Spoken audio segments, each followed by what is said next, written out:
Breaking news এই মুহূর্তে ভেঙে পড়ল নির্মীয়মান ব্রিজের একাংশ। পশ্চিম মেদিনীপুর ঝাড়গ্রাম সীমান্তে গুপ্তমনির কাছে ঘটনা।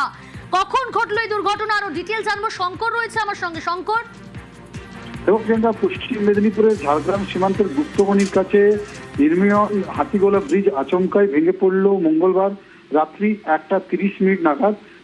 গত কয়েক মাস ধরে চলছিল ব্রিজের নির্মাণের কাজ।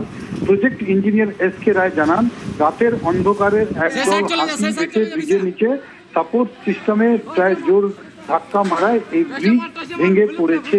যদিও তোমাকে জানিয়ে রাখি যে ঝাড়গ্রামের DFO উমার ইমাম পরিষ্কার জানিয়েছেন যে বেশ কয়েকদিন ধরে ওইখানে কোনো হাতি যাতায়াত করেনি।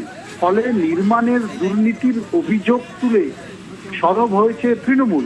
গোপীবল্লভপুর বিধানসভার তৃণমূল প্রার্থী অজিত মাহাতো, খড়গপুর গ্রামীণ বিধায়ক দীনেন রায় এবং বলা যায় যে শ্রীকান্ত মাহাতো সেখানে পৌঁছেছিলেন। তারা অভিযোগ করেছে যে কেন্দ্রীয় সরকারের অধীনে থাকা জাতীয় সড়ক কর্তৃপক্ষ এই ব্রিজ নির্মাণ করছে, তাতে নির্মাণ যে সামগ্রী ব্যবহার করা হয়েছে তা বলা যায় যে একেবারে লো ক্যাটাগরি সামগ্রী ব্যবহার করা হয়েছে, যার ফলে এই ব্রিজ কোলাপস হয়েছে। যদিও ব্রিজ যেটাকে কেন্দ্র করে রাজনৈতিক উত্তাপ বেড়েছে। তোমাকে জানিয়ে রাখি যে জাতীয় সড়ক কর্তৃপক্ষ তারা জানিয়েছেন যে তাদের যে প্রজেক্ট ইঞ্জিনিয়ার তিনি জানিয়েছেন যে হাতির দ্বারায় নাকি এই ঘটনা ঘটেছে। তাও তারা যে অভিযোগ পেয়েছে তাতে তারা খতিয়ে দেখছে সত্যি কি এই কাজে যে সামগ্রী ব্যবহার হয়েছে তা নিম্নমানের ছিল, তার সমস্ত দিক খতিয়ে তারা দেখছে।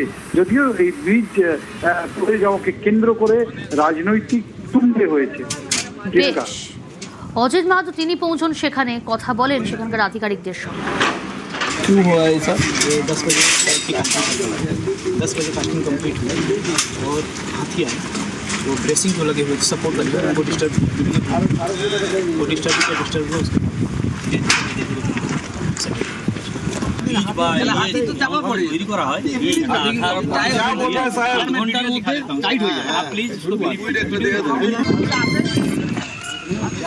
सर 3 बार हुआ।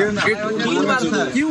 किसी जगह टच नहीं हुआ, हाथी तो निकल गया उधर से। नहीं सर, सपोर्ट ब्रेसिंग नहीं दिखाई दे रहा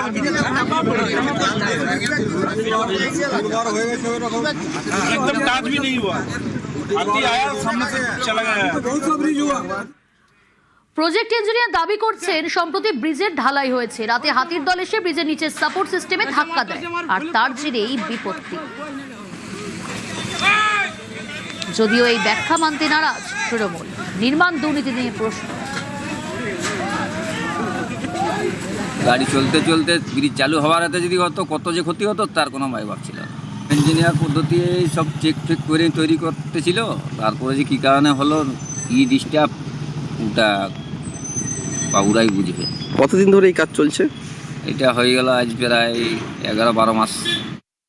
এটা কেন্দ্র সরকারের বড় দুর্নীতি একটা। পড়ছে পড়া রড কমা সিমেন্ট দিয়ে যেভাবে কাজ হচ্ছে বহু মানুষের প্রাণ বেঁচে গেছে। এর জন্য কি কোথাও কি আপনারা অভিযোগ জানাবেন? হ্যাঁ অবশ্যই, এনএইচে যেখানে যেখানে জানানোর দরকার সব জায়গায় আমরা জানাবো এবং যারা এই ব্রিজ করছে তাদের যাতে শাস্তি হয় তার শাস্তির দাবি জানাবো। একটা ভিডিও ভাইরাল হচ্ছে যেটা দেখাচ্ছে যে ঢালাই হওয়ার পরে একপাল হাতি এসে এই ব্রিজের যে মেটেরিয়ালস রয়েছে সেগুলো নাড়ানাড়ি করার পরেই এই ব্রিজ পুরোটাই মিথ্যে কথা। ওই দোষী যারা এই ভিডিও ভাইরাল করছে তাদেরও শাস্তির দাবি জানাবো, কারণ আমরা খবর নিয়েছি যে এই 5 দিন ধরে এই রাস্তা দিয়ে কোনো হাতি যাতায়াত করেনি।